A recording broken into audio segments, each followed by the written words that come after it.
Back in 1985, the two served in the military together during an armed conflict named the Russo-American War, where they developed a close friendship.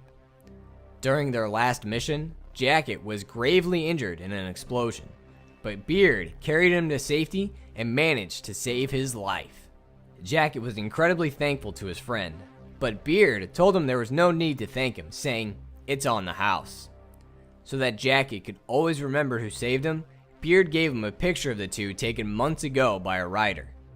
Clutching the memento in his hands, Jacket managed to survive his injuries. Shortly after, he and Beard were discharged from the military and returned home, Beard to San Francisco and Jacket to Miami, but maintained their friendship with frequent phone calls. He and Jacket were talking on the phone, and Beard asked if Jacket had ever gotten around to sending him a copy of the photo. Jacket never did. On April 3rd, 1986, 3 years to the day of Jacket's first phone message, Beard was killed when a nuclear bomb was dropped in the city of San Francisco by the Soviet Union. After Beard's death, Jacket felt immense grief and guilt over letting his friend down, feelings he carried for several years. April 3rd, 1989, his day started off pretty normal. Then he noticed he had a message on his answering machine.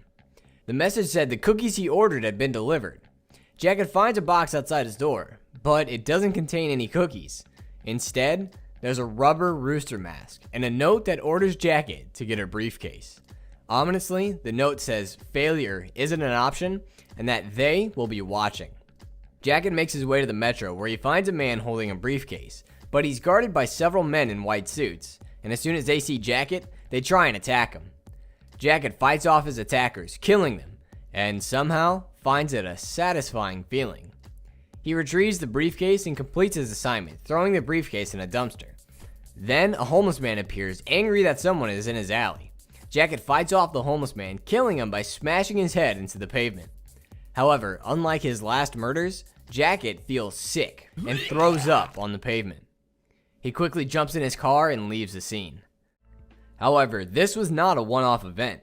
A few days later, after reading a newsletter about the patriotic organization he joined, Jacket finds a new message on his answering machine, and thus a cycle of violence and gore is started.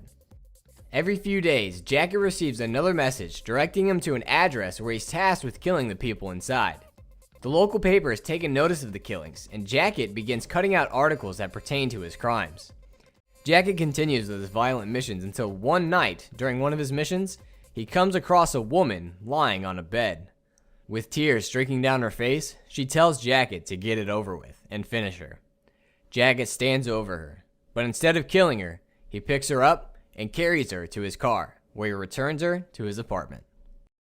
That night, Jacket has another nightmare with the people in the masks. The woman notes that Jacket has been busy, and the man in the rooster mask realizes that Jacket remembers him now, but still doesn't know who he is or who introduced them.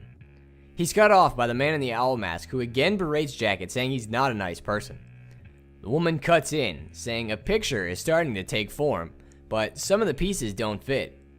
Maybe because she doesn't like him that way. The man in the rooster mask announces their time is up, but gives 4 questions for Jacket to mull over. 1.